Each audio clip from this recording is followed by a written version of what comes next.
जब कुछ भी नहीं था, न जमीन, न आसमान, न वक्त जैसा हम जानते हैं, तो अल्लाह रब्बुल इज़्ज़त ने एक फैसला फरमाया, एक ऐसी मखलूक को पैदा करने का जो अक्ल रखती हो, इरादा रखती हो और जिसे जमीन पर खिलाफत दी जाए। कुरान हमें बताता है कि अल्लाह ने फरिश्तों से फरमाया, मैं जमीन में एक खलीफा बनाने वाला हूँ। फरिश्तों ने अदब के साथ अर्ज किया कि क्या आप ऐसी मखलूक पैदा करेंगे जो जमीन में फसाद करेगी और खून। अल्लाह का जवाब मुख्तसर मगर फैसला कुन था। मैं वो जानता हूँ जो तुम नहीं जानते। ये वो लम्हा था जब इंसान की कहानी का आगाज हुआ।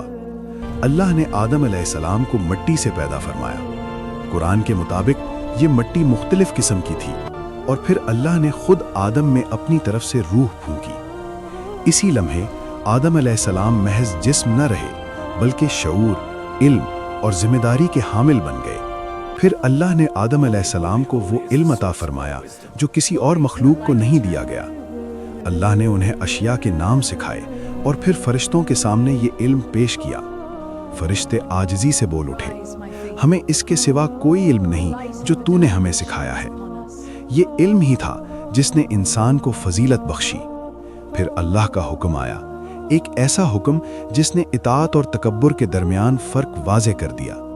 अल्लाह ने तमाम फरिश्तों को हुक्म दिया कि वो आदम अलैहिस्सलाम को सजदा करें। ये सजदा इबादत का नहीं बल्कि एहतराम और अल्लाह के हुक्म की तामील का था। तमाम फरिश्तों ने फौरन सजदा किया। किसी ने सवाल न किया, किसी ने इनकार न किया, सिवाय एक के, इब्लीस। कुरान बताता है कि वो जिन्नों में से था मगर फरिश्तों के साथ रहता था।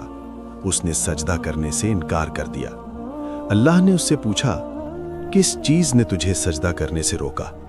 इब्लीस ने तकब्बुर से जवाब दिया, मैं इससे बेहतर हूं।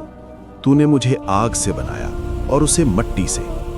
ये वो लम्हा था जब तारीख में पहली बार तकब्बुर ने अल्लाह के हुक्म को चैलेंज किया। अल्लाह ने इब्लीस को अपनी बारगाह से निकाल दिया। उस पर लानत की गई क़यामत तक के लिए। लेकिन इब्लीस ने मोहलत मांगी। उसने कहा कि वो इंसान को बहकाएगा, उसे सीधे रास्ते से हटाने की कोशिश करेगा। अल्लाह ने मोहलत दी मगर साथ ही एक अटल हकीकत भी बयान कर दी, मेरे बंदों पर तेरा कोई जोर ना होगा सिवाय उनके जो खुद गुमराही का रास्ता इख्तियार करें। यही वो मकाम है जहां इंसान की आजमाइश का आगाज होता है। आदम अलैहिस्सलाम को जन्नत में बसाया गया।